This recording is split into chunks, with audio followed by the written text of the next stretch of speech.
So good morning students.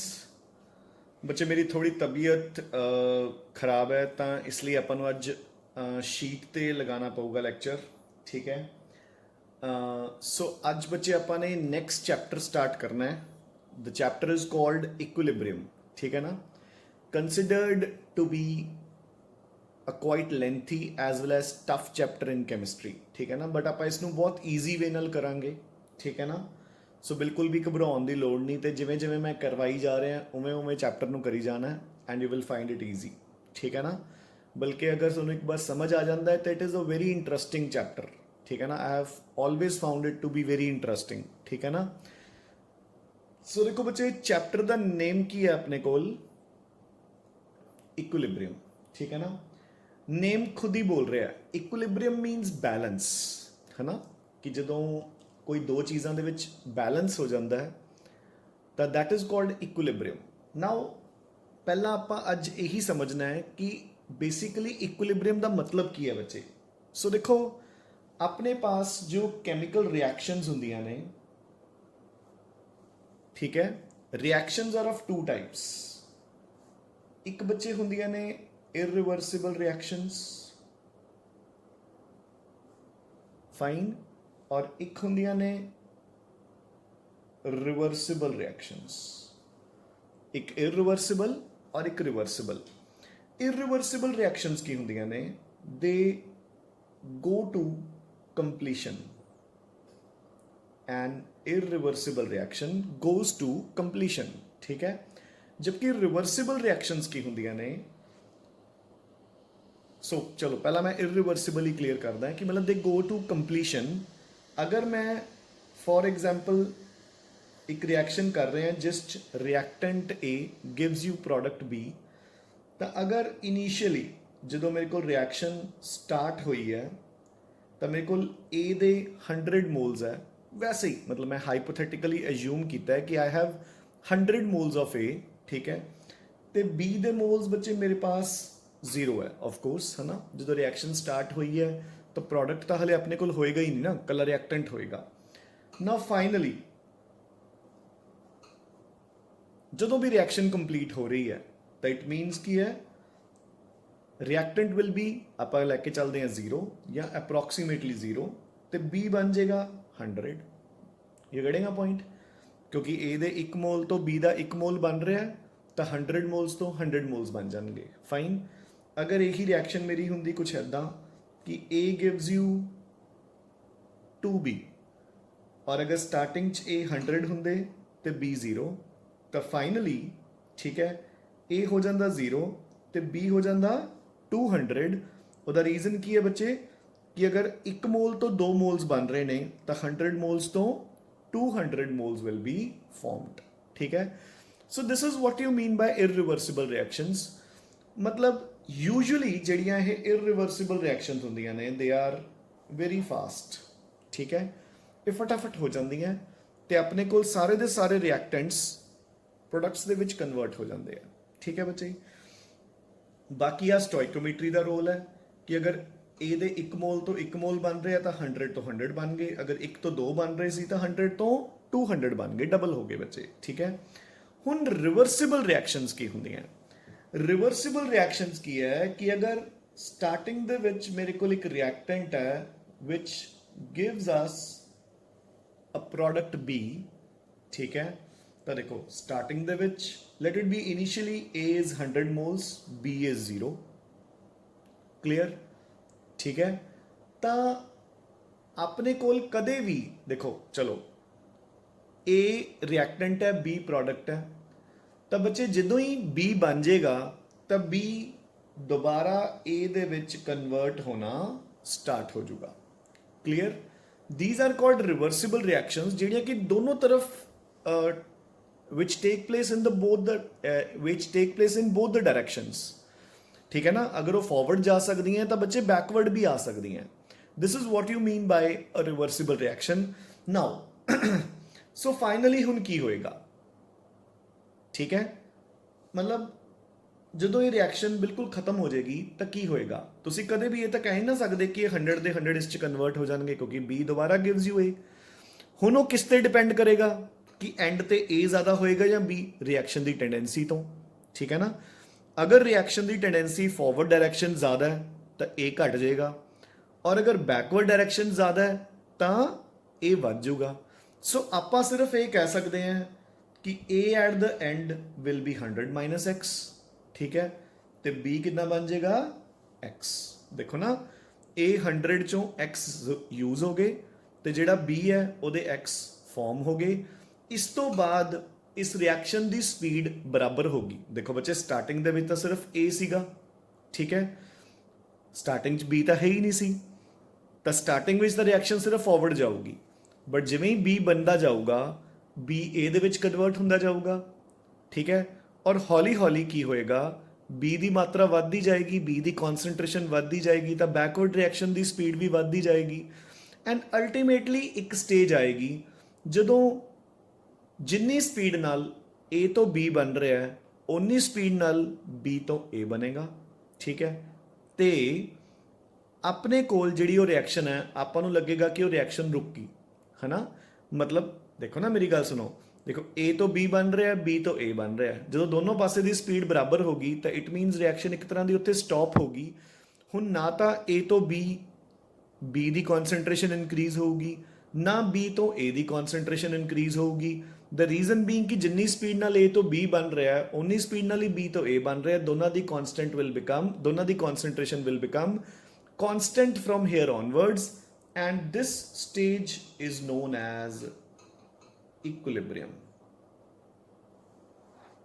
So इस stage ਨੂੰ ਬੱਚੇ ਆਪਾਂ basically ਕੀ ਕਹਿੰਦੇ ਆ कि अपने को equilibrium आ चुकिया, यानी कि equilibrium एक ऐसी stage है जिस stage ते the rate of speed of forward reaction becomes equal to the speed of the backward reaction बच्चे, ठीक है ना।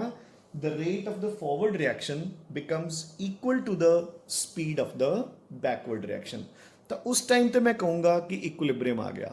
सो अगर कोई मैंने क्वेश्चन पूछे कि रिवर्सिबल रिएक्शन नू पूरा होने ते, कंप्लीट होने ते, रिएक्टेंट नू प्रोडक्ट दे विच कन्वर्ट होने ते, कंप्लीटली कन्वर्ट होने ते कितना टाइम लगता है, तो मेरा आंसर की होएगा बच्चे इनफाइनाइट, क्योंकि ये कदे भी नहीं होगा, ठीक है ना। मेरी गल समझ आई कि नहीं, ये चीज कदे पॉसिबल ही नहीं है कि कदे भी ये कंप्लीटली कन्वर्ट हो जाऊगा। कदे भी पॉसिबल नहीं है बच्चे कि जिहड़ा ए है वो बी दे विच कंप्लीटली कन्वर्ट होएगा। द रीजन बीइंग कि जिमें जिमें ए तो बी बनता जा रहा है साइमल्टेनियसली बी तो ए बनता जा रहा है। नो डाउट स्टार्टिंग विच अपने को सिर्फ ए है तो ए की स्पीड बी दे विच कन्वर्ट होने की ज़्यादा होएगी, ठीक है, बी की ए दे विच कन्वर्ट होने की घट होएगी, बट जिमें जिमें बी की कॉन्सनट्रेशन बढ़ती जाऊगी बी टू ए की स्पीड भी बढ़ती जाऊगी, एंड अल्टीमेटली एक स्टेज आऊगी जदों ए टू बी की speed and B to A की स्पीड की हो जाएगी बराबर, and that stage is known as equilibrium. और उस स्टेज तो बाद अपनियां जिहड़ियां कॉन्सनट्रेशनस है ए ते बी दियां वो चेंज होनियां खत्म हो जाएंगियां, दे विल बिकम कॉन्स्टेंट, ठीक है ना। हुण अगर कोई पूछे कि कितना ए कन्वर्ट हो गया, दैट डिपेंड्स, आप सिर्फ इन्ना दस सकते हैं कि एक्स कन्वर्ट हो गया बी दे विच, सो ए कितना बच गया 100 माइनस एक्स और बी कितना बन गया X. You getting a point now. So हुण देखो बच्चे, मेरी गल समझ आई कि नहीं। सो देखो हुण जिहड़ा इक्विलिब्रियम है आप इस चैप्टर दे विच तीन तरह का इक्विलिब्रियम पढ़ांगे, फिजिकल इक्विलिब्रियम,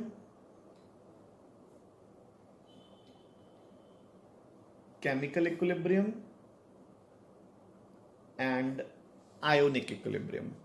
फिजिकल इक्विलिब्रियम जिथे कोई भी केमिकल रिएक्शन इन्वॉल्व नहीं होएगी, केमिकल इक्विलिब्रियम जिथे केमिकल रिएक्शन इन्वॉल्व होएगी, and finally will have ionic equilibrium जिथे आयन्स इन्वॉल्व होंगे बच्चे, ठीक है ना। सो पहला आपां फिजिकल इक्विलिब्रियम तो स्टार्ट करांगे, ठीक है ना। सो जिथे कोई फिजिकल इक्विलिब्रियम इन्वॉल्व नहीं है, ठीक है ना, तो मैं तुहानूं एक क्लासिकल एग्जाम्पल देके ये चीज़ समझाना है। देखो लेट इट बी कि मेरे पास एक वाटर टैंकर है ਤੇ ਮੈਂ ਉਸ ਦੇ ਵਿੱਚ ਨਾਰਮਲ ਵਾਟਰ ਲਿਆ ਕੇ ਐਡ ਕਰਤਾ। ਇਹ ਤਾਂ ਬੱਚੇ ਤੁਸੀਂ ਕਾਮਨਲੀ ਆਬਜ਼ਰਵ ਕੀਤਾ ਹੋਣਾ, ਜ਼ਰਾ ਧਿਆਨ ਨਾਲ ਸੁਣੋ। ਇੱਕ ਨਾਰਮਲ ਵਾਟਰ ਹੈ ਰੂਮ ਟੈਂਪਰੇਚਰ ਤੇ ਰੂਮ ਟੈਂਪਰੇਚਰ ਆਪਣਾ 25 ਡਿਗਰੀਜ਼ ਹੁੰਦਾ ਹੈ ਨਾ। ਤਾਂ ਇੱਕ ਨਾਰਮਲ ਵਾਟਰ ਹੈ, ਤੁਸੀਂ ਇਸ ਵਾਟਰ ਕੈਂਪਰ ਦੇ ਵਿੱਚ, ਵਾਟਰ ਟੈਂਕਰ ਦੇ ਵਿੱਚ ਇੱਕ ਬਹੁਤ ਵੱਡਾ ਪੀਸ ਆਈਸ ਦਾ ਲਿਆ ਕੇ ਸਿੱਟਤਾ, ਠੀਕ ਹੈ। ਵਿਦਨ ਬੱਚੇ ਦੇਖਦੇ ਹੀ ਦੇਖਦੇ, ਵਿਦਨ ਫਿਊ ਸੈਕਿੰਡਸ ਜਾਂ ਵੱਧ ਤੋਂ ਵੱਧ ਕਹਿ ਲਓ 1 or 2 ਮਿੰਟਸ, ਜਿਹੜਾ ਇਹ ਆਈਸ ਦਾ ਪੀਸ ਹੈ ਇਹ ਤੁਹਾਡੇ ਦੇਖਦੇ ਹੀ ਦੇਖਦੇ ਛੋਟਾ ਜਿਹਾ ਰਹਿ ਜਾਏਗਾ।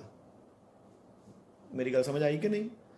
ਮਤਲਬ ਤੁਹਾਡੇ ਦੇਖਦੇ ਹੀ ਦੇਖਦੇ ਬੱਚੇ ਛੋਟਾ ਜਿਹਾ ਰਹਿ ਜਾਏਗਾ। ਬਟ ਜਿਹੜਾ ਆ ਆਈਸ ਦਾ ਪੀਸ ਹੈ, ਠੀਕ ਹੈ ਨਾ, ਇਹਨੂੰ ਜੇ ਹੁਣ ਤੁਸੀਂ ਦੇਖਦੇ ਹੀ ਰਹੋ ਕਿ ਇਹ ਕਦੋਂ ਖਤਮ ਹੋਏਗਾ, ਕਦੋਂ ਖਤਮ ਹੋਏਗਾ, ਕਦੋਂ ਖਤਮ ਹੋਏਗਾ, ਤਾਂ ਇਟ ਵਿਲ ਟੇਕ ਹੈਲ ਲੋਟ ਆਫ ਟਾਈਮ। ਉਹਦਾ ਮਤਲਬ ਕੀ ਹੈ? ਇਹ ਕਿਉਂ ਹੋ ਰਿਹਾ ਹੈ? ਕਿਉਂਕਿ ਸਟਾਰਟਿੰਗ ਦੇ ਵਿੱਚ ਜਿਹੜਾ ਵਾਟਰ ਸੀ ਉਹ 25 ਡਿਗਰੀ ਤੇ ਸੀ ਔਰ ਆਈਸ 0 ਡਿਗਰੀ ਤੇ। ਜਿਵੇਂ ਹੀ ਤੁਸੀਂ ਉਸਨੂੰ ਪਾਣੀ 'ਚ ਪਾਇਆ, ਉਹਦਾ ਟੈਂਪਰੇਚਰ ਵਧਿਆ ਤੇ ਆਈਸ ਮੈਲਟ ਹੋਣੀ ਸ਼ੁਰੂ ਹੋ ਗਈ ਤੇ ਪਾਣੀ ਠੰਡਾ ਹੋਣਾ ਸ਼ੁਰੂ ਹੋ ਗਿਆ। ਐਂਡ ਅਲਟੀਮੇਟਲੀ ਇੱਕ ਸਟੇਜ ਆ ਚੁੱਕੀ, ਆਈਸ 0 ਡਿਗਰੀ ਤੇ ਹੈ ਤੇ ਜਿਹੜਾ ਸਰਾਊਂਡਿੰਗ ਵਾਟਰ ਹੈ ਬੱਚੇ, ਉਹਦਾ ਵੀ ਟੈਂਪਰੇਚਰ ਘਟਦਾ 25 ਤੋਂ 20, then 15, then 10, then 5, then 2, then 1, then 0.5, 0.3, 0.2, 0.1। ਸੋ ਜਿਹੜਾ ਬਾਹਰ ਵਾਲਾ ਵਾਟਰ ਹੈ ਉਸ ਦਾ ਟੈਂਪਰੇਚਰ ਨੀਅਰਲੀ ਸੇਮ ਹੋ ਚੁੱਕਿਆ, ਠੀਕ ਹੈ। ਤਾਂ ਹੁਣ ਜਿੰਨੀ ਸਪੀਡ ਨਾਲ ਆਈਸ ਮੈਲਟ ਹੋ ਰਹੀ ਹੈ, ਉਨੀ ਹੀ ਸਪੀਡ ਨਾਲ ਵਾਟਰ ਮੋਲੀਕਿਊਲਸ ਜਿਹੜੇ ਹੈਗੇ ਨੇ ਉਹ ਦੁਬਾਰਾ ਫਰੀਜ਼ ਹੋ ਕੇ ਆਈਸ ਬਣਦੇ ਜਾ ਰਹੇ ਹੈ। ਜਿਹੜੇ ਉਹਦੇ ਬਿਲਕੁਲ ਸਰਾਊਂਡਿੰਗ ਵਾਟਰ ਮੋਲੀਕਿਊਲਸ ਹੈ ਉਹ ਫਰੀਜ਼ ਹੋ ਕੇ ਆਈਸ ਬਣਦੇ ਜਾ ਰਹੇ ਨੇ, ਆਈਸ ਮੈਲਟ ਹੋ ਕੇ ਲਿਕੁਇਡ ਵਾਟਰ ਬਣਦੀ ਜਾ ਰਹੀ ਹੈ ਐਂਡ ਅਲਟੀਮੇਟਲੀ ਇੱਕ ਇਕੁਇਲਿਬਰੀਅਮ ਆ ਚੁੱਕਿਆ between ice and liquid water. You getting a point? So this is a physical equilibrium ਬੱਚੇ, ਠੀਕ ਹੈ ਨਾ। ਇੱਕ ਫਿਜ਼ੀਕਲ ਇਕੁਇਲਿਬਰੀਅਮ ਹੈ ਕਿਉਂਕਿ ਇੱਥੇ ਕੋਈ ਕੈਮੀਕਲ ਰਿਐਕਸ਼ਨ ਇਨਵੋਲਵਡ ਨਹੀਂ ਹੈ, ਇੱਥੇ ਆਈਸ ਦੀ ਮੈਲਟਿੰਗ ਤੇ ਵਾਟਰ ਦੀ ਫਰੀਜ਼ਿੰਗ ਇਨਵੋਲਵਡ ਹੈ, ਠੀਕ ਹੈ ਨਾ।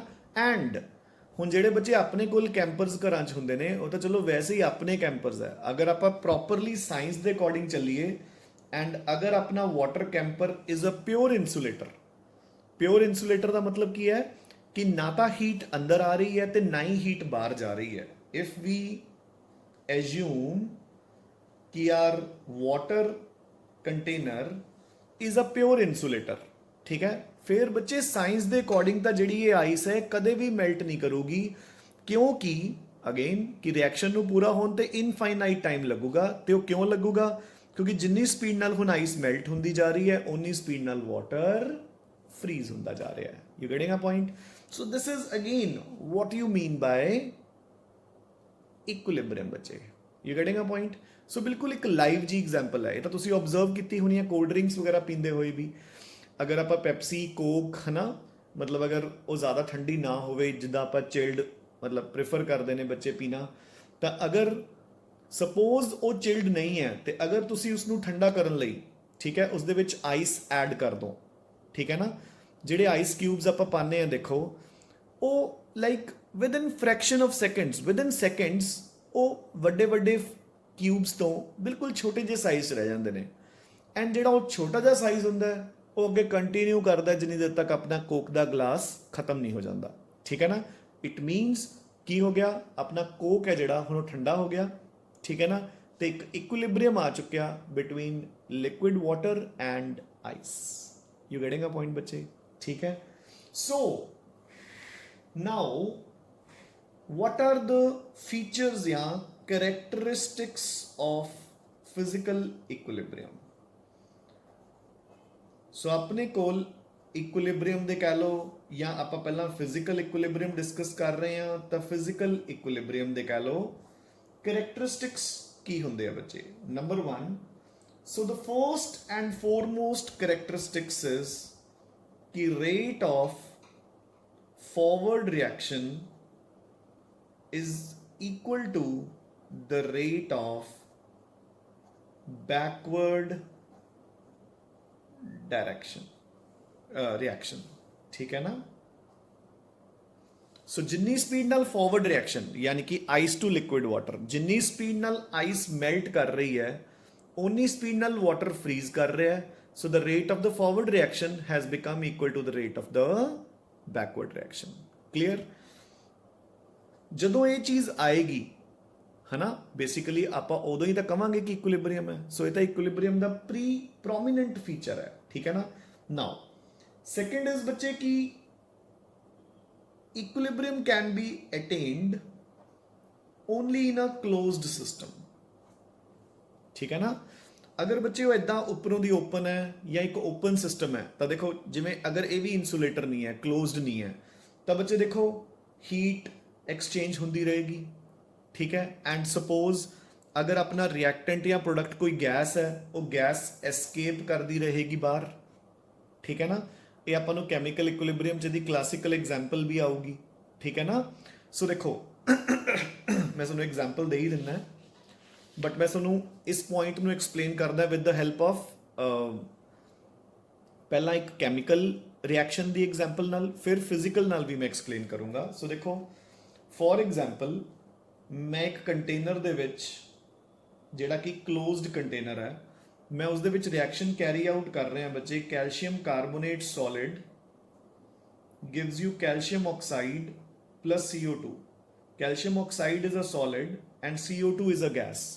आपां नूं ये भी पता है कि CaO plus CO2 gives you calcium carbonate, so उल्टा reaction is also possible. So it is a reversible reaction.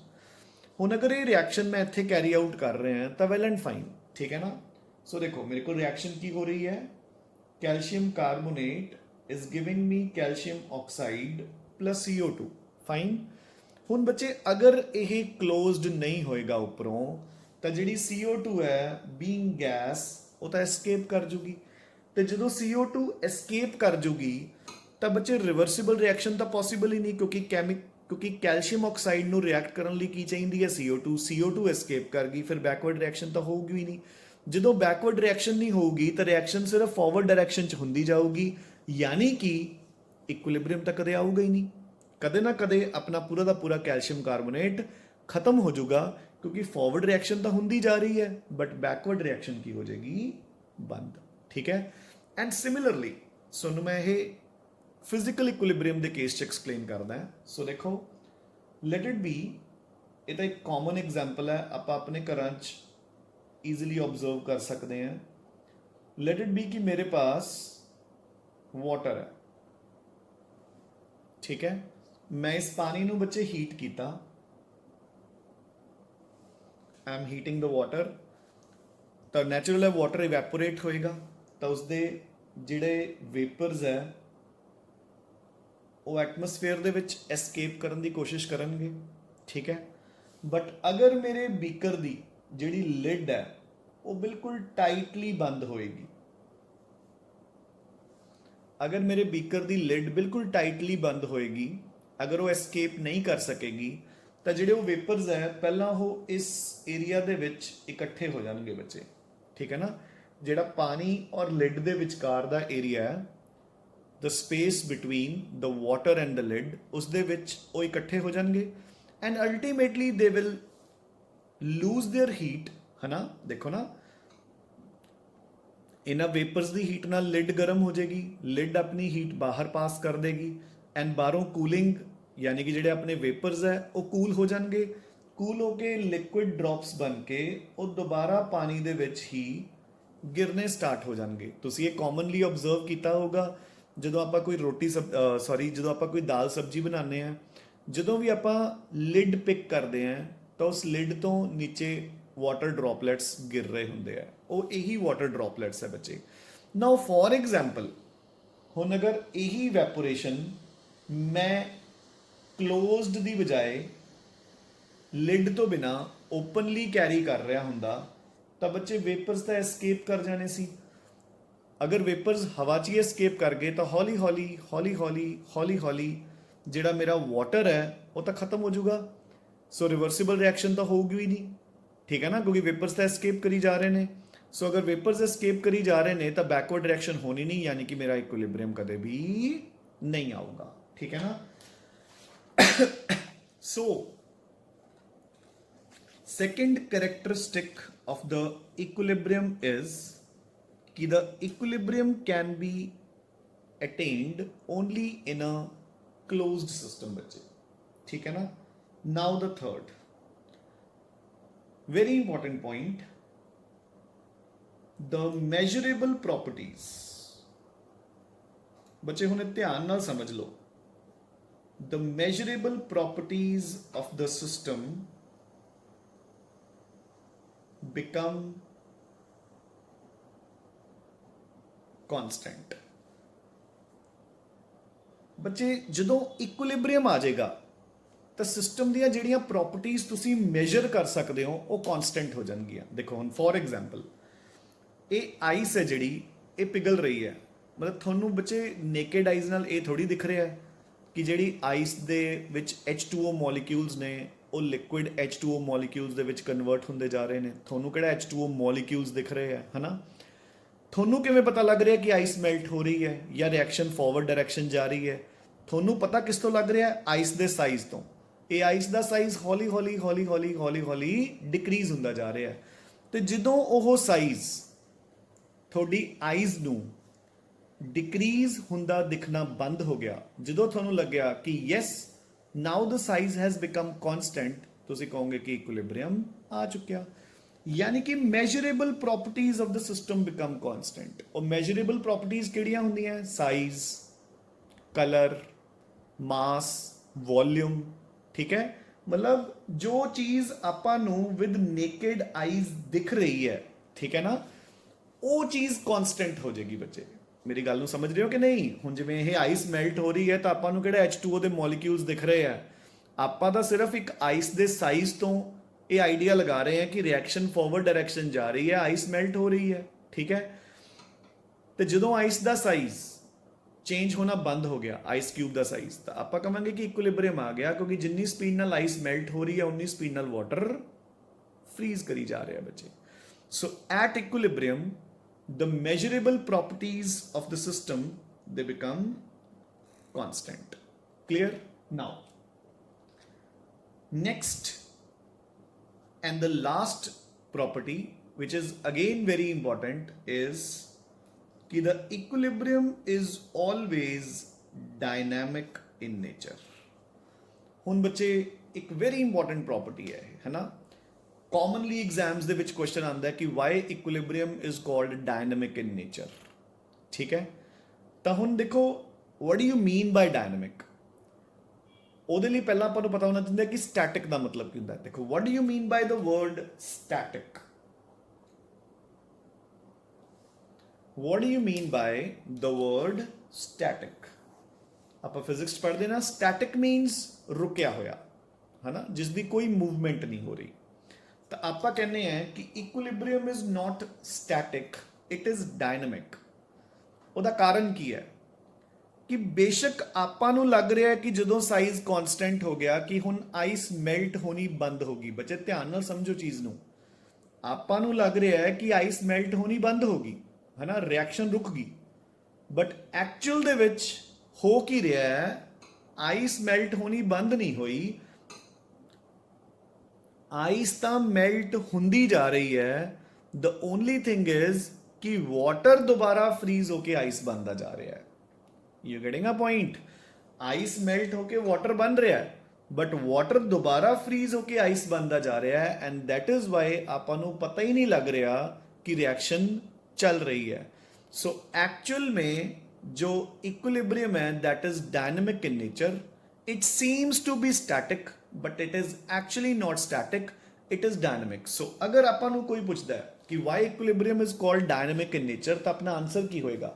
अपना जवाब बच्चे होएगा कि the equilibrium is dynamic in nature because when the equilibrium position is reached, ठीक है, the reaction seems to have been stopped but actually it is occurring in both the directions.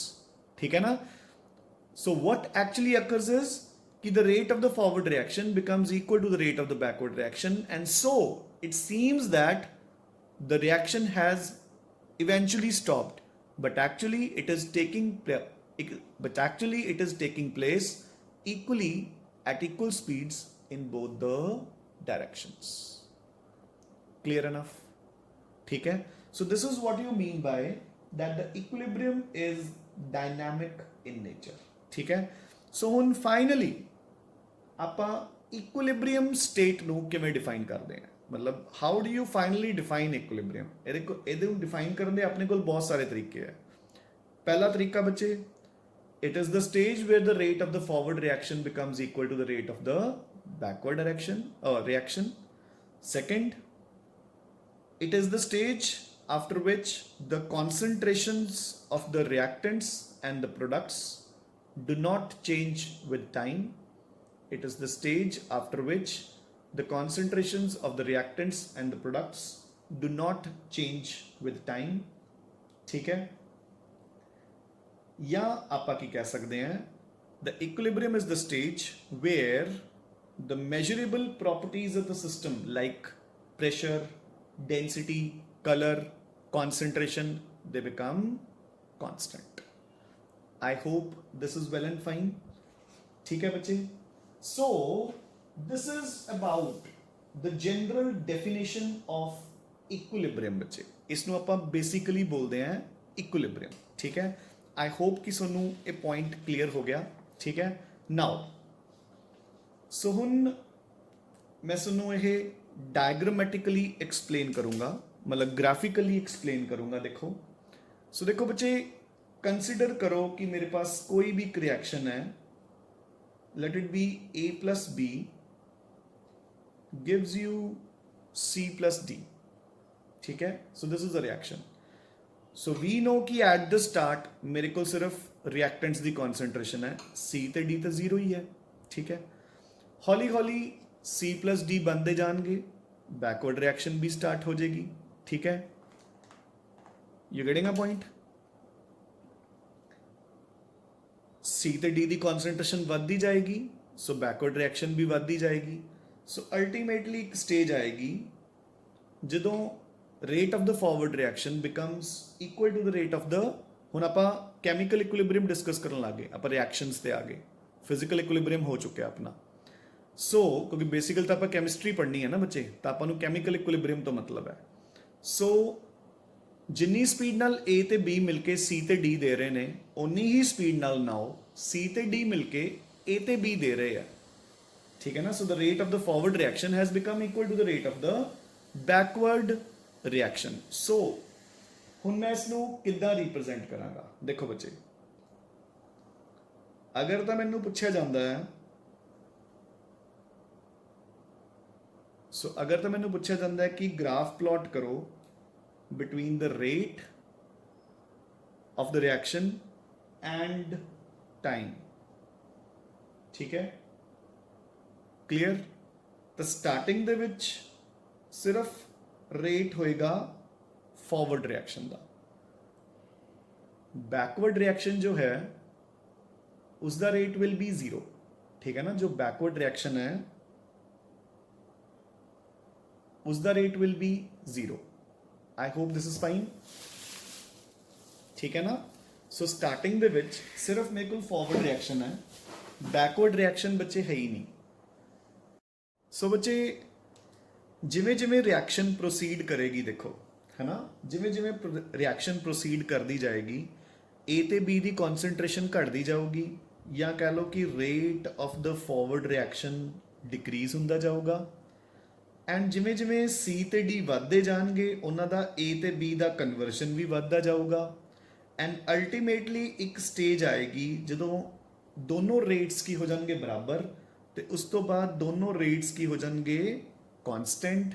And ਜਿਹੜੀ ਆਹ ਵਾਲੀ ਸਟੇਜ ਹੈ ਜਿੱਥੇ ਉਹ ਦੋਨੋਂ ਬਰਾਬਰ ਹੋ ਗਏ, that is known as equilibrium stage ਬੱਚੇ. ਠੀਕ ਹੈ ਨਾ?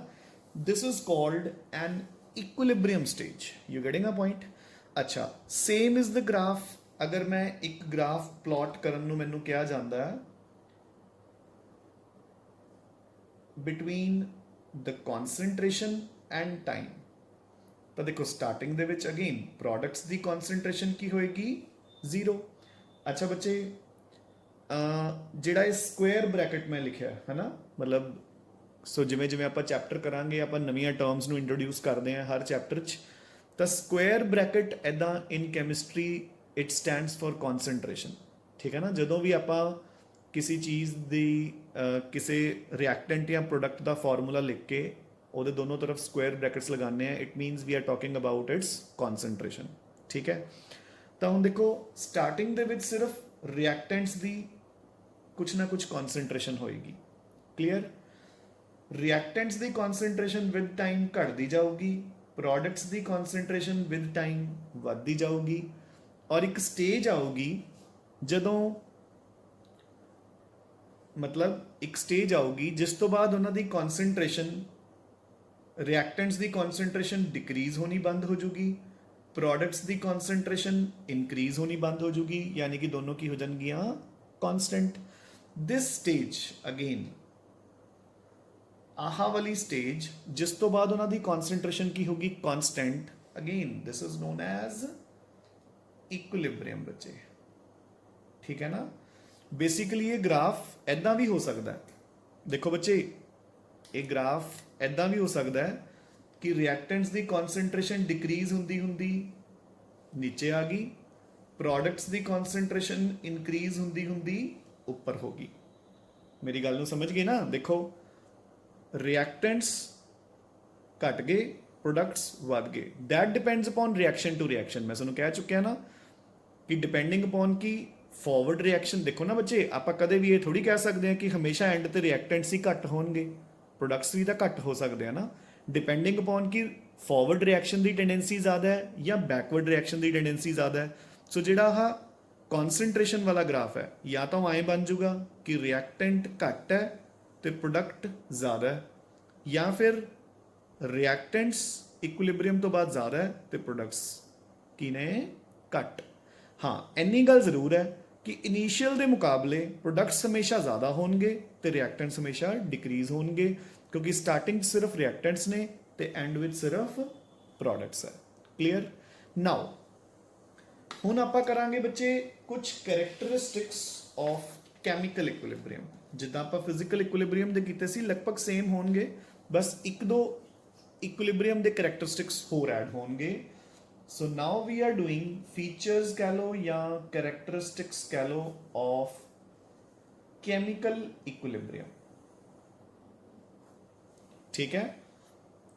Now number one, of course आप कर चुके कि chemical equilibrium is dynamic in nature, कि ਜਿਹੜੀ reactions ने वो ਆਪਾਂ ਨੂੰ लगता है कि reaction has stopped, but actually the rate of the forward reaction has become equal to the rate of the backward reaction. Number two,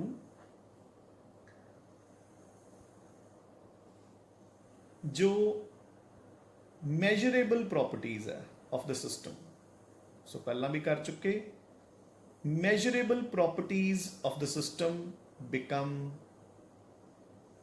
constant। so हो चुके हैं ना पहला भी कि ਜਿਹੜੀਆਂ ਪ੍ਰੋਪਰਟੀਜ਼ ਨੂੰ ਆਪਾਂ ਮੈਜ਼ਰ ਕਰ ਸਕਦੇ ਹਾਂ, ਦੇਖ ਸਕਦੇ ਹਾਂ, colour, size, weight, mass, volume, density, ਉਹ ਸਭ ਕਾਂਸਟੈਂਟ ਹੋ ਜਾਣਗੀਆਂ। ਠੀਕ ਹੈ? Number 3, it can be attained in a closed system. So ਇਹ ਵੀ ਹੋ ਚੁੱਕਿਆ ਨਾ ਬੱਚੇ, ਓਪਨ ਸਿਸਟਮ ਦੇ ਵਿੱਚ ਇਕੁਇਲਿਬ੍ਰੀਅਮ ਨਹੀਂ ਆ ਸਕਦਾ। ਠੀਕ ਹੈ ਨਾ? ਹਾਂਜੀ। ਨਾਓ ਹੁਣ ਕੁਝ ਅੱਛਾ, ਫਿਰ again rate of the forward reaction, rate of the forward reaction becomes equal to that of the backward reaction। ठीक है ना? forward reaction ਦਾ rate backward reaction ਦੇ ਬਰਾਬਰ ਹੋ ਜਾਏਗਾ। next ਦੇਖੋ ਬੱਚੇ, ਹੁਣ ਦੋ ਪੁਆਇੰਟਸ ਆਪਾਂ ਨੇ ਕੈਮੀਕਲ ਇਕੁਇਲਿਬ੍ਰੀਅਮ ਦੇ ਵਿੱਚ ਹੋਰ ਐਡ ਕਰਨੇ ਆ। the equilibrium can be attained, the equilibrium can be attained from any direction। मतलब इक्विलिब्रियम ਆਪਾਂ ਕਿਸੇ ਵੀ ਡਾਇਰੈਕਸ਼ਨ ਤੋਂ ਅਟੇਨ ਕਰ ਸਕਦੇ ਹਾਂ। the equilibrium can be attained from any direction। ਇਹਦਾ ਮਤਲਬ ਕੀ ਹੈ ਕਿ ਚਾਹੇ ਤੁਸੀਂ ਰਿਐਕਟੈਂਟਸ ਤੋਂ ਸਟਾਰਟ ਕਰ ਲਓ, ਚਾਹੇ ਪ੍ਰੋਡਕਟਸ ਤੋਂ ਸਟਾਰਟ ਕਰ ਲਓ, ਇਕੁਇਲਿਬ੍ਰੀਅਮ ਉਸੇ ਪੋਜੀਸ਼ਨ ਤੇ ਆਏਗਾ। ਇਹਦਾ ਮਤਲਬ ਕੀ ਹੈ ਬੱਚੇ? ਦੇਖੋ ਧਿਆਨ ਨਾਲ, ਪਹਿਲਾਂ ਮੈਂ ਤੁਹਾਨੂੰ ਥਿਓਰੈਟੀਕਲ ਐਗਜ਼ਾਮਪਲ ਦਿੰਨਾ, ਫਿਰ ਮੈਂ ਤੁਹਾਨੂੰ ਬਿਲਕੁਲ ਪ੍ਰੈਕਟੀਕਲੀ ਸਮਝਾਉਂਗਾ। ਦੇਖੋ ਥਿਓਰੈਟੀਕਲ ਐਗਜ਼ਾਮਪਲ ਕੀ ਹੈ, ਲੈਟ ਇਟ ਬੀ ਕਿ ਮੇਰੀ ਰਿਐਕਸ਼ਨ ਹੈ A gives you B, ਠੀਕ ਹੈ। ਇਨੀਸ਼ੀਅਲੀ ਮੈਂ A ਦੇ 100 ਮੋਲਸ ਲਏ ਹੈ, B ਦੇ 0 ਹੈ, ਠੀਕ ਹੈ। ਜਦੋਂ ਇਕੁਇਲਿਬਰੀਅਮ ਆ ਗਿਆ, A ਦੇ ਮੋਲਸ 40 ਬਚ ਗਏ ਤੇ B ਦੇ 60 ਬਣ ਗਏ। ਇਹ getting a point? So B ਦੇ ਮੋਲਸ 60 ਬਣ ਗਏ ਕਿਉਂਕਿ A ਦੇ ਦੇਖੋ 100 - 40 ਕਿੰਨੇ ਯੂਜ਼ ਹੋ ਗਏ 60। ਇੱਕ ਮੋਲ ਤੋਂ ਇੱਕ ਮੋਲ ਬਣ ਰਿਹਾ ਤਾਂ 60 ਤੋਂ 60 ਬਣਨਗੇ। ਸੋ A ਦੇ 40 ਮੋਲਸ ਤੋਂ ਆਪਾਂ ਨੂੰ 60 ਮੋਲਸ ਮਿਲ ਗਏ ਬੱਚੇ, ਸੌਰੀ A ਦੇ 60 ਮੋਲਸ ਤੋਂ B ਦੇ 60 ਮੋਲਸ ਮਿਲ ਗਏ, ਠੀਕ ਹੈ। ਹੁਣ ਮੈਂ ਕੀ ਕੀਤਾ, ਮੈਂ ਬੀਕਰ ਦੇ ਵਿੱਚ B ਲੈ ਲਿਆ, ਉਲਟਾ ਰਿਐਕਸ਼ਨ ਕਰਨ ਦੀ ਕੋਸ਼ਿਸ਼ ਕੀਤੀ। B ਦੇ ਮੈਂ ਕਿੰਨੇ ਮੋਲਸ ਲਏ 100, ਹੁਣ A ਦੇ ਕਿੰਨੇ ਸੀ 0। ਤਾਂ ਜਦੋਂ ਇਕੁਇਲਿਬਰੀਅਮ ਆਇਆ B ਦੇ 60 ਮੋਲਸ ਬਚ ਗਏ, A ਦੇ 40 ਮੋਲਸ ਬਣ ਗਏ। ਸੋ ਧਿਆਨ ਨਾਲ ਆਬਜ਼ਰਵ ਕਰੋ, ਕਨਸੈਂਟ੍ਰੇਸ਼ਨ ਸੇਮ ਹੈ, ਠੀਕ ਹੈ ਨਾ। ਸੋ ਕਹਿਣ ਦਾ ਮਤਲਬ ਕੀ ਹੈ ਕਿ equilibrium can be attained from any direction. Equilibrium ਆਪਾਂ ਕਿਸੇ ਵੀ ਡਾਇਰੈਕਸ਼ਨ ਤੋਂ ਅਟੇਨ ਕਰ ਸਕਦੇ ਹਾਂ ਬੱਚੇ। You getting a point? ਬੱਚੇ ਗੱਲ ਸਮਝ ਆ ਰਹੀ ਹੈ ਕਿ ਨਹੀਂ? ਦੇਖੋ ਸੋ ਮੈਂ ਕੀ ਕਹਿ ਸਕਦਾ, ਹੁਣ ਧਿਆਨ ਨਾਲ ਦੇਖੋ ਬੱਚੇ, ਐਟ ਦ ਐਂਡ B ਜ਼ਿਆਦਾ ਹੈ ਤੇ A ਘੱਟ ਹੈ, ਪ੍ਰੋਡਕਟ ਜ਼ਿਆਦਾ ਹੈ, ਰਿਐਕਟੈਂਟ ਘੱਟ ਹੈ। ਸੋ ਕਿਹੜੀ ਰਿਐਕਸ਼ਨ ਦੀ ਟੈਂਡੈਂਸੀ ਜ਼ਿਆਦਾ ਹੈ? ਫਾਰਵਰਡ ਰਿਐਕਸ਼ਨ ਦੀ ਟੈਂਡੈਂਸੀ ਜ਼ਿਆਦਾ ਹੈ, A ਤੋਂ B ਜਾਣ ਦੀ ਟੈਂਡੈਂਸੀ ਜ਼ਿਆਦਾ ਹੈ। ਤਾਂ ਹੀ ਉਹ ਦੇਖੋ ਪ੍ਰੋਡਕਟ ਜ਼ਿਆਦਾ ਹੋ ਗਏ, ਰਿਐਕਟੈਂਟ ਘੱਟ ਹੋ ਗਏ, ਤਾਂ ਨੈਚੁਰਲ ਹੈ। ਹੁਣ ਜਦੋਂ ਮੈਂ ਉਲਟਾ ਰਿਐਕਸ਼ਨ ਲਿਖੀ B to A, ਤਾਂ ਬੈਕਵਰਡ ਰਿਐਕਸ਼ਨ ਦੀ ਟੈਂਡੈਂਸੀ ਜ਼ਿਆਦਾ ਹੈ ਕਿਉਂਕਿ ਇੱਥੇ ਫਾਰਵਰਡ ਦੀ ਜ਼ਿਆਦਾ ਸੀ। ਤਾਂ ਦੇਖੋ ਰਿਐਕਟੈਂਟ ਜ਼ਿਆਦਾ ਨੇ ਤੇ ਪ੍ਰੋਡਕਟ ਘੱਟ ਹੈ। ਜਿਵੇਂ ਮੈਂ ਤੁਹਾਨੂੰ ਪਿੱਛੇ ਗ੍ਰਾਫ ਦੇ ਵਿੱਚ ਐਕਸਪਲੇਨ ਕੀਤਾ, ਅਗਰ ਉਹੀ ਗ੍ਰਾਫ ਮੈਂ ਇਹਦੇ ਲਈ ਬਣਾਵਾਂ ਤਾਂ ਕਿਵੇਂ ਬਣੂਗਾ? ਦੇਖੋ ਪ੍ਰੋਡਕਟ ਸ਼ੁਰੂ ਚ 0, ਰਿਐਕਟੈਂਟਸ ਹੈਗੇ ਨੇ, ਰਿਐਕਟੈਂਟਸ ਘਟ ਗਏ, ਪ੍ਰੋਡਕਟਸ ਵੱਧ ਗਏ। ਇੱਥੇ ਇਕੁਇਲਿਬਰੀਅਮ ਆ ਗਿਆ ਆਵਲੀ ਸਟੇਜ ਤੇ ਜਾ ਕੇ। ਗੱਲ ਸਮਝ ਆਈ ਕਿ ਨਹੀਂ? ਹੁਣ ਇਹੀ ਗ੍ਰਾਫ ਅਗਰ ਮੈਂ ਨੀਚੇ ਵਾਲੀ ਰਿਐਕਸ਼ਨ ਲਈ ਬਣਾਵਾਂ ਤਾਂ ਸਟਾਰਟਿੰਗ ਵਿੱਚ ਸਿਰਫ ਰਿਐਕਟੈਂਟਸ ਹੈ, ਪ੍ਰੋਡਕਟਸ 0 ਨੇ, ਠੀਕ ਹੈ। ਰਿਐਕਟੈਂਟ ਘਟ ਗਏ, ਪ੍ਰੋਡਕਟ ਵੱਧ ਗਏ, ਬਟ ਰਿਐਕਟੈਂਟ ਇਕੁਇਲਿਬਰੀਅਮ ਤੋਂ ਬਾਅਦ ਜ਼ਿਆਦਾ ਰਹੇ, ਪ੍ਰੋਡਕਟ ਘਟ ਰਹੇ। ਗੱਲ ਸਮਝ ਆਈ ਕਿ ਨਹੀਂ? ਇਸ ਸਟੇਜ ਤੇ ਇਕੁਇਲਿਬਰੀਅਮ ਆ ਗਿਆ। ਸੋ ਦੇਖੋ ਇਨੀਸ਼ੀਅਲ ਦੇ ਮੁਕਾਬਲੇ ਰਿਐਕਟੈਂਟ ਹਮੇਸ਼ਾ ਘਟਣਗੇ ਤੇ ਪ੍ਰੋਡਕਟ ਹਮੇਸ਼ਾ ਵਧਣਗੇ, ਪਰ ਇੱਥੇ ਪ੍ਰੋਡਕਟ ਜ਼ਿਆਦਾ ਨੇ, ਇੱਥੇ ਰਿਐਕਟੈਂਟ ਜ਼ਿਆਦਾ ਹੈ। ਚਲੋ ਖੈਰ, ਆਪਾਂ ਹੁਣ ਗ੍ਰਾਫ ਨੂੰ ਭੁੱਲ ਜਾਓ ਇੱਕ ਵਾਰ, ਆਪਾਂ ਦੁਬਾਰਾ ਆਪਣੇ ਮੁੱਦੇ ਤੇ ਆਓ। ਆਪਣਾ ਮੁੱਦਾ ਕੀ ਚੱਲ ਰਿਹਾ ਸੀਗਾ ਬੱਚੇ ਕਿ equilibrium can be attained from any direction. ਮੈਂ ਚਾਹੇ A ਨਾਲ ਸਟਾਰਟ ਕਰਾਂ ਚਾਹੇ B ਨਾਲ ਸਟਾਰਟ ਕਰਾਂ, ਮੇਰੇ ਕੋਲ ਇਹ ਐਂਡ ਤੇ A ਤੇ B ਦੀ ਰੇਸ਼ੋ ਕੀ ਰਹੂਗੀ? ਸੇਮ। ਜੇ ਮੈਂ ਹੁਣ ਇੱਥੇ A/B ਕੱਢਣਾ ਹੋਵੇ ਕਿੰਨਾ ਆਏਗਾ? 40/60। ਇੱਥੇ ਵੀ A/B ਕੱਢਣਾ ਹੋਵੇ ਤਾਂ 40/60। ਸੋ ਇਹ ਇੱਕ ਥਿਓਰੈਟੀਕਲ ਐਗਜ਼ਾਮਪਲ ਹੈ। ਅਗਰ ਮੈਂ ਤੁਹਾਨੂੰ ਪ੍ਰੈਕਟੀਕਲੀ ਐਕਸਪਲੇਨ ਕਰਨਾ ਹੋਵੇ ਤਾਂ it is very easy to explain. ਕਿੱਦਾਂ? ਦੇਖੋ ਮੇਰੇ ਕੋਲ ਇੱਕ ਰਿਐਕਸ਼ਨ ਹੁੰਦੀ ਹੈ ਬੱਚੇ, 2NO2 gives you N2O4, nitrogen dioxide, ਠੀਕ ਹੈ, gives you ਡਾਈਨਾਈਟ੍ਰੋਜਨ ਟੈਟਰਾਆਕਸਾਈਡ N2O4। ਜਿਹੜੀ ਨਾਈਟ੍ਰੋਜਨ ਡਾਈਆਕਸਾਈਡ ਹੁੰਦੀ ਹੈ ਬੱਚੇ, that is yellow colored gas, yellow brown in fact, ਠੀਕ ਹੈ। ਬਰਾਊਨ ਕਲਰ ਗੈਸ ਹੁੰਦੀ ਹੈ, ਇਨਫੈਕਟ ਆਪਾਂ yellow brown ਵੀ ਨਾ ਕਹੋ, ਬਰਾਊਨ ਹੀ ਹੁੰਦਾ, ਠੀਕ ਹੈ ਨਾ। N2O4 ਬੱਚੇ ਕਲਰਲੈਸ ਹੁੰਦੀ ਹੈ, ਕਲੀਅਰ? ਠੀਕ ਹੈ। ਹੁਣ ਤੁਸੀਂ ਕੀ ਕੀਤਾ, ਤੁਸੀਂ ਇੱਕ ਬੀਕਰ ਚ ਲੈ ਲਈ NO2, ਦੂਸਰੇ ਬੀਕਰ ਚ ਤੁਸੀਂ ਲੈ ਲਈ N2O4। ਜਿਹੜੇ ਬੀਕਰ ਚ ਤੁਸੀਂ ਲਈ ਹੈ ਪਿਓਰ NO2, ਉਹ N2O4 ਚ ਕਨਵਰਟ ਹੋਣੀ ਸ਼ੁਰੂ ਹੋ ਗਈ। ਜਿਹੜੇ ਬੀਕਰ ਚ ਲਈ ਹੈ ਤੁਸੀਂ N2O4, ਉਹ NO2 ਚ ਕਨਵਰਟ ਹੋਣੀ ਸ਼ੁਰੂ ਹੋ ਗਈ। ਸੋ ਜਿੱਥੇ ਤਾਂ ਦੇਖੋ ਕਲਰਲੈਸ ਸੀ, ਜਿੱਥੇ ਤਾਂ ਦੇਖੋ ਕਲਰਲੈਸ ਸੀ, ਉਹਦੇ ਵਿੱਚ ਕਲਰ ਡਿਵੈਲਪ ਹੋਣਾ ਸ਼ੁਰੂ ਹੋ ਜਾਊਗਾ। ਜਿੱਥੇ ਕਲਰਡ ਸੀ ਉਹਦਾ ਕਲਰ ਲਾਈਟ ਹੋਣਾ ਸ਼ੁਰੂ ਹੋ ਜਾਊਗਾ। ਔਰ ਐਂਡ ਤੇ ਜਦੋਂ ਮੇਰੇ ਕੋਲ ਇਕੁਇਲਿਬਰੀਅਮ ਆਊਗਾ ਤਾਂ ਮੈਨੂੰ ਪਤਾ ਹੈ ਉਸ ਇਕੁਇਲਿਬਰੀਅਮ ਕੰਡੀਸ਼ਨ ਤੇ ਜਦੋਂ ਇਕੁਇਲਿਬਰੀਅਮ ਆ ਜਾਊਗਾ ਤਾਂ ਮੇਰੇ ਕੋਲ ਦੋਨੋਂ ਗੈਸਸ ਹੋਣਗੀਆਂ ਦੋਨੋਂ ਬੀਕਰਸ 'ਚ। ਇਸ ਦੇ ਵਿੱਚ ਵੀ ਕੁਝ ਇਹ ਬਚੀ ਹੋਈ, ਕੁਝ ਇਹ ਬਣ ਜਾਏਗੀ। ਇੱਧਰ ਕੁਝ ਇਹ ਬਚੀ ਹੋਈ, ਕੁਛ ਇਹ ਬਣ ਜਾਏਗੀ, ਬਟ ਦੋਨੋਂ ਬੀਕਰਸ ਦੇ ਵਿੱਚ ਦੋਨੋਂ ਗੈਸਿਸ ਦੀ ਰੇਸ਼ੋ ਕੀ ਹੋਏਗੀ, ਸੇਮ। ਤਾਂ ਦੋਨਾਂ ਦੇ ਵਿੱਚ ਜਿਹੜਾ ਕਲਰ ਆਊਗਾ, ਦੇਖੋ ਨਾ ਇੱਥੇ ਬਰਾਊਨ ਤੇ ਕਲਰਲੈਸ ਦੇ ਵਿਚਾਲੇ ਕਿਹੜਾ ਕਲਰ ਹੁੰਦਾ, ਪੇਲ। ਇੱਥੇ ਵੀ ਕਲਰਲੈਸ ਤੇ ਬਰਾਊਨ ਦੇ ਵਿਚਾਲੇ ਕਿਹੜਾ ਕਲਰ ਹੁੰਦਾ, ਪੇਲ। ਤਾਂ ਇੱਥੇ ਵੀ ਪੇਲ ਬਰਾਊਨ ਤੇ ਇੱਥੇ ਵੀ ਪੇਲ ਬਰਾਊਨ, ਤੇ ਦੋਨੋਂ ਬੀਕਰਸ ਦੇ ਵਿੱਚ ਬੱਚੇ ਜਦੋਂ ਐਂਡ ਆ ਗਿਆ ਤਾਂ ਦੋਨੋਂ ਬੀਕਰਸ ਦੇ ਵਿੱਚ ਕਲਰ ਦੀ ਇੰਟੈਂਸਿਟੀ ਕੀ ਹੋਏਗੀ, ਬਿਲਕੁਲ 101% same. You getting a point? So equilibrium can be attained from any direction, ਠੀਕ ਹੈ ਨਾ। ਚਾਹੇ ਤੁਸੀਂ ਰਿਐਕਟੈਂਟ ਤੋਂ ਸਟਾਰਟ ਕਰ ਲਓ, ਚਾਹੇ ਤੁਸੀਂ ਪ੍ਰੋਡਕਟ ਤੋਂ ਸਟਾਰਟ ਕਰ ਲਓ, ਇਕੁਇਲਿਬਰੀਅਮ ਆਪਣਾ ਸੇਮ ਜਗ੍ਹਾ ਤੇ ਜਾ ਕੇ ਹੀ ਰੁਕੂਗਾ, ਆਊਗਾ, ਠੀਕ ਹੈ। ਨਾਓ ਸੋ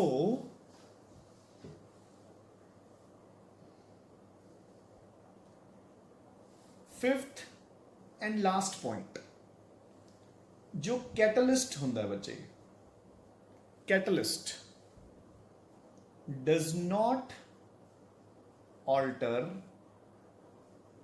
the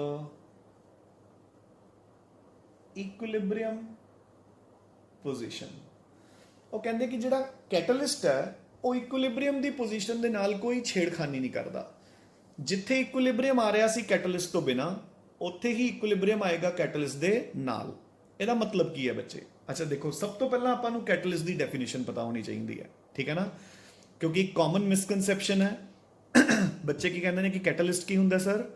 ਕੈਟਲਿਸਟ is a substance which increases the rate of the reaction. So ਕਾਫੀ ਬੱਚਿਆਂ ਦੇ ਦਿਮਾਗ 'ਚ ਆਨਸਰ ਆਇਆ ਹੋਏਗਾ, ਹੈ ਨਾ, ਕਿ ਕੈਟਲਿਸਟ ਕੀ ਹੁੰਦਾ ਹੈ? ਇੱਕ ਐਸਾ ਸਬਸਟੈਂਸ ਜੋ ਰਿਐਕਸ਼ਨ ਦੀ ਸਪੀਡ ਨੂੰ ਵਧਾਉਂਦਾ, ਬਟ ਨਹੀਂ, ਉਹ ਘਟਾ ਵੀ ਸਕਦਾ। ਨੈਗੇਟਿਵ ਕੈਟਲਿਸਟ ਵੀ ਹੁੰਦੇ ਆਪਣੇ ਕੋਲ। ਸੋ ਬੱਚੇ ਡੈਫੀਨੇਸ਼ਨ ਕੀ ਹੁੰਦੀ ਹੈ ਕੈਟਲਿਸਟ ਦੀ? A catalyst is a substance which changes the rate of the reaction without itself being consumed in the reaction. ਮਤਲਬ ਉਹ ਖੁਦ ਰਿਐਕਸ਼ਨ ਦੇ ਦੌਰਾਨ ਯੂਜ਼ ਨਹੀਂ ਹੁੰਦਾ, ਬਟ ਉਹ ਰਿਐਕਸ਼ਨ ਨੂੰ ਆਪਣੀ ਜ਼ਰੂਰਤ ਦੇ ਮੁਤਾਬਿਕ, ਜਿੱਦਾਂ ਆਪਾਂ ਨੂੰ ਲੋੜ ਹੈ, ਫਾਸਟ ਜਾਂ ਸਲੋ ਕਰ ਦਿੰਦਾ, ਠੀਕ ਹੈ ਨਾ। A catalyst is a substance which changes the rate of the reaction without itself being consumed in the reaction. So ਦੇਖੋ ਬੱਚੇ, ਹੁਣ ਉਹ ਕਹਿੰਦੇ ਕਿ ਕੈਟਲਿਸਟ ਇਕੁਇਲਿਬਰੀਅਮ ਪੋਜੀਸ਼ਨ ਨੂੰ ਅਲਟਰ ਨਹੀਂ ਕਰਦਾ। ਇਹਦਾ ਮਤਲਬ ਕੀ ਹੈ? ਲੈਟ ਇਟ ਬੀ, ਮੈਂ ਇੱਕ ਰਿਐਕਸ਼ਨ ਕਰ ਰਹੇ ਹਾਂ, A gives you B, ਠੀਕ ਹੈ। ਮੈਂ ਸਟਾਰਟਿੰਗ 'ਚ A ਦੇ 100 ਮੋਲਸ ਲਏ, ਆਫ ਕੋਰਸ B ਵਾਸ 0। ਜਦੋਂ ਇਕੁਇਲਿਬਰੀਅਮ ਆ ਗਿਆ, A ਦੇ 30 ਮੋਲਸ ਬਚ ਗਏ ਔਰ B ਦੇ 70 ਮੋਲਸ ਬਣ ਗਏ। ਫਾਈਨ ਇਨਫ, ਠੀਕ ਹੈ। ਸਿਮਿਲਰਲੀ ਨਾਓ ਮੈਂ ਇਹੀ ਰਿਐਕਸ਼ਨ ਕੈਰੀ ਆਊਟ ਕੀਤੀ ਇਨ ਦ ਪ੍ਰੈਜ਼ੈਂਸ ਆਫ ਅ ਕੈਟਲਿਸਟ। ਸੋ ਹੁਣ ਮੈਂ ਇਹੀ ਰਿਐਕਸ਼ਨ ਕੈਰੀ ਆਊਟ ਕੀਤੀ ਹੈ ਇਨ ਦ ਪ੍ਰੈਜ਼ੈਂਸ ਆਫ ਅ ਕੈਟਲਿਸਟ। ਮੈਂ A ਦੇ 100 ਮੋਲਸ ਲਏ, B ਦੇ 0, ਠੀਕ ਹੈ। ਜਦੋਂ ਇਕੁਇਲਿਬਰੀਅਮ ਆਇਆ, A ਦੇ 30 ਮੋਲਸ ਬਚੇ ਹੋਏ ਸੀ, B ਦੇ 70 ਮੋਲਸ ਬਣ ਗਏ ਸੀ। ਫਾਈਨ ਇਨਫ, ਠੀਕ ਹੈ।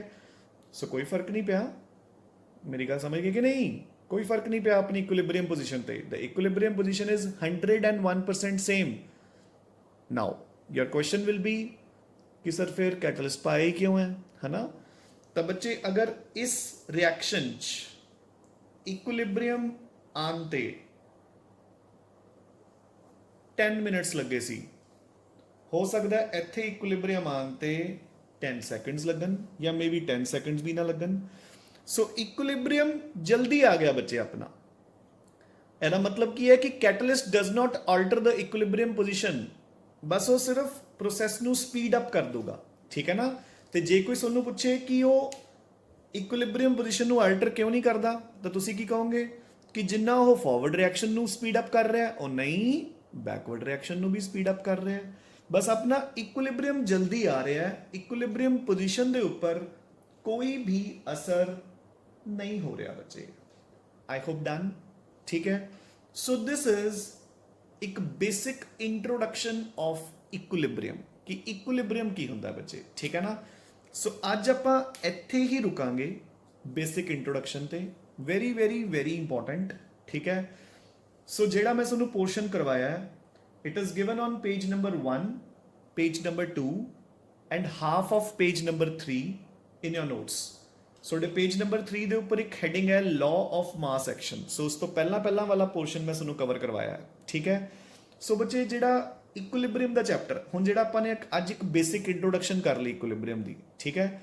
ਕੱਲ ਤੋਂ ਆਪਾਂ ਇਸ ਦਾ ਮੈਥਮੈਟੀਕਲ ਪੋਰਸ਼ਨ ਸ਼ੁਰੂ ਕਰਾਂਗੇ, ਠੀਕ ਹੈ ਨਾ। ਅੱਜ ਆਪਾਂ ਨੇ ਥਿਓਰੈਟੀਕਲ ਉਹ ਕਰ ਲਿਆ ਇੰਟਰੋਡਕਸ਼ਨ, ਕੱਲ ਆਪਾਂ ਇਸ ਦੀ ਮੈਥਮੈਟੀਕਲ ਡੈਰੀਵੇਸ਼ਨਸ ਕਰਾਂਗੇ, ਉਸ ਤੋਂ ਬਾਅਦ ਉਹਨਾਂ ਦੇ ਨਿਊਮੈਰੀਕਲਸ ਵੀ ਕਰਨੇ ਆ। This chapter is full of derivations and numericals but it is very easy, ਠੀਕ ਹੈ। And once again I repeat ਕਿ ਜਿਹੜਾ ਇਕੁਇਲਿਬ੍ਰੀਅਮ ਦਾ ਚੈਪਟਰ ਹੈ it is considered to be the most lengthy and the most tough chapter and the toughest chapter, but ਆਪਾਂ ਇਸ chapter ਨੂੰ ਇੰਨਾ ਈਜ਼ੀ ਵੇ ਨਾਲ ਕਰਾਂਗੇ ਕਿ you will find it the most interesting and the easiest chapter, ਠੀਕ ਹੈ ਨਾ। ਸੋ ਇੱਕ ਵਾਰ ਬੱਚੇ ਤੁਸੀਂ ਜਿੰਨਾ ਆਪਾਂ ਨੇ ਕਵਰ ਕਰ ਲਿਆ ਇੰਨਾ ਕਰ ਲੈਣਾ, ਠੀਕ ਹੈ। ਇਸ ਤੋਂ ਅੱਗੇ ਆਪਾਂ ਨੈਕਸਟ ਲੈਕਚਰ 'ਚ ਕੰਟੀਨਿਊ ਕਰਾਂਗੇ। So keep studying, keep revising and take very good care of your health. Thanks a lot ਬੱਚੇ।